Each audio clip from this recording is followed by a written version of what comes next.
Hello guys, welcome back to my YouTube channel.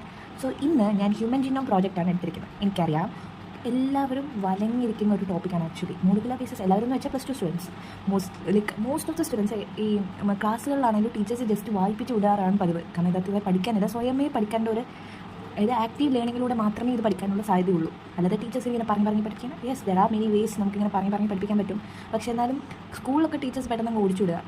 എൻ്റെ കേസിൽ അതായിരുന്നു. പെട്ടെന്ന് അത് മിസ് അങ്ങ് പറഞ്ഞ് പോയതേ ഉള്ളൂ. ഓക്കെ, നിങ്ങൾക്ക് മനസ്സിലായില്ല, ഇതൊന്നും പഠിക്കാനില്ല, നിങ്ങൾ നമ്പേഴ്സൊക്കെ ഓർമ്മയിരിക്കുക, ഡിജിറ്റ്സൊക്കെ ഓർമ്മയിരിക്കുക, കൗണ്ടൊക്കെ ഓർമ്മയിരിക്കുക. പക്ഷേ അത് നമ്മുടെ NCERT ടെക്സ്റ്റ് ബുക്കിൽ അത് കാണുമ്പോൾ നമുക്ക് പഠിക്കാനേ തോന്നുന്നില്ല. ആ ഒരു പേജ് നമുക്ക് ഭയങ്കര ദേഷ്യമുള്ള ഒരു പേജാണ്.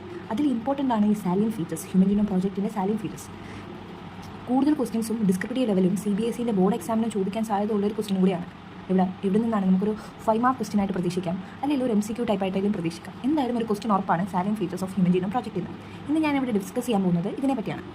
സോ ഇതെങ്ങനെ 5 മാർക്കിൻ്റെ ക്വസ്റ്റ്യൻ എങ്ങനെ നമ്മളൊരു പേപ്പറിൽ പ്രസൻറ്റേഷൻ സ്കില്ല് കൊണ്ട് നമുക്ക് ബോർഡ് എക്സാമിൽ നല്ല മാർക്ക് കിട്ടാൻ ചാൻസ് കൂടുതലാണ്. സോ ആ പ്രസൻറ്റേഷൻ സ്കില്ലും കൂടിയാണ് നിങ്ങൾക്ക് ഇവിടെ ഞാൻ പരിചയപ്പെടുത്തുന്നത്. സോ ഞാനിതെങ്ങനെയാണ് പഠിച്ചെന്ന് നോക്കാം. ഞാനിങ്ങനെയായിരുന്നു പഠിച്ചത്. ഞാൻ ഹ്യൂമൻ ജീനോം പ്രോജക്റ്റ് എന്ന് എഴുതി, എന്നിട്ട് സാലിയൻ ഫീച്ചേഴ്സ്. ഇതിപ്പോൾ പഠിക്കാൻ എനിക്കൊരു എളുപ്പമാണ്. എനിക്ക് കാണുമ്പോൾ എൻ്റെ ഹാൻഡ് റൈറ്റിംഗ് എനിക്ക് ഇങ്ങനെ പഠിക്കാൻ ഡിഫിക്കൽട്ടായിട്ടുള്ള ടോപ്പിക്ക് ഞാൻ തന്നെ ഒരു ഷോർട്ട് നോട്ടായിട്ട് ഉണ്ടാക്കി പഠിക്കുക ചെയ്യാറ്.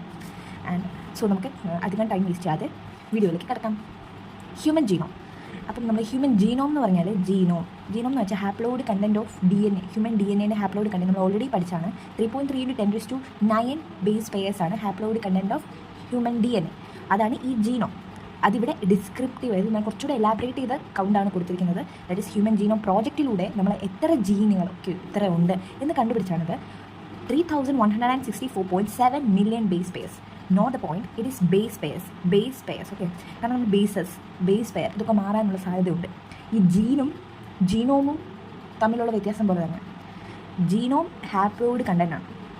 ഓക്കെ, സോ ഹ്യൂമൻ ജീനോം എത്ര ഉണ്ടെന്ന് ചോദിച്ചാൽ നിങ്ങൾക്ക് ഓർത്തിരിക്കണം. Yes, human genome 3164.7 million base pairs. ഇത് എന്തായാലും നിങ്ങൾ ബൈ ഹാർട്ട് ചെയ്യേ പറ്റത്തുള്ളൂ. ഒരു 4-5 തവണ പറയുമ്പോൾ തന്നെ നമ്മുടെ മനസ്സിൽ ഉറപ്പിക്കാം, അല്ലെങ്കിൽ ഒന്ന് എഴുതി പഠിച്ചാൽ തന്നെ ഉറപ്പിക്കാമെന്നുള്ളതേ ഉള്ളൂ. പക്ഷെ നമ്മൾ ഇത് കണ്ടു, ഇങ്ങനെ കുഞ്ഞ് ഷോർട്ടായിട്ട് എഴുതുമ്പോൾ എത്ര സിമ്പിളാണ്. ഇനി ആവറേജ് ജീനിൽ എത്ര ഉണ്ടെന്നാണ് ഒരു ജീൻ എടുക്കുകയാണ്. ഒരു DNA ഇതാണെങ്കിൽ കുറേ മീൻസ് 200 മീറ്ററിനുള്ളിലുള്ള ഒരു DNA, അതിലൊരു പോർഷനെയാണ് നമ്മൾ ജീൻ എന്ന് വയ്ക്കുന്നത്. ഈ ജീൻ എടുക്കുകയാണെങ്കിൽ ഒരു ആവറേജ് ജീനിൻ്റെ കൗണ്ട് എത്രയാണ്, അതിൽ എത്ര ബേസസ് ഉണ്ട്, അത്ര 3000 ബേസസ് ഉണ്ട് ഒരു ആവറേജ് ജീനിൽ. ഒരു ആവറേജ് ജീനിനെ എടുക്കുകയാണെങ്കിൽ അതിൽ 3000 ബേസസ് ഉണ്ട്. ഇനി ലാർജസ്റ്റ് ഹ്യൂമൻ ജീൻ എത്രയാണെന്ന് ചോദിച്ചാൽ, എത്രയെന്നല്ല, ലാർജസ്റ്റ് ഹ്യൂമൻ ജീനാണ് ഡിസ്ട്രോഫിൻ. അപ്പം ഇറ്റ്സ് ഡിസ്ക്രിപ്റ്റീവ് ലെവൽ ഞാൻ നല്ല സിമ്പിളാക്കിയാണ് എഴുതിയിരിക്കുന്നത്. ലാർജസ്റ്റ് ഹ്യൂമൻ ജീൻ ഡിസ്ട്രോഫിൻ, അതിൽ എത്ര ഉണ്ട്, 2.4 മില്യൺ ബേസസ്. നമുക്ക് ആവറേജ് ജീനിൽ എത്ര ഉണ്ട്, 3000. ലാർജസ്റ്റ് ജീന് എത്ര, 2.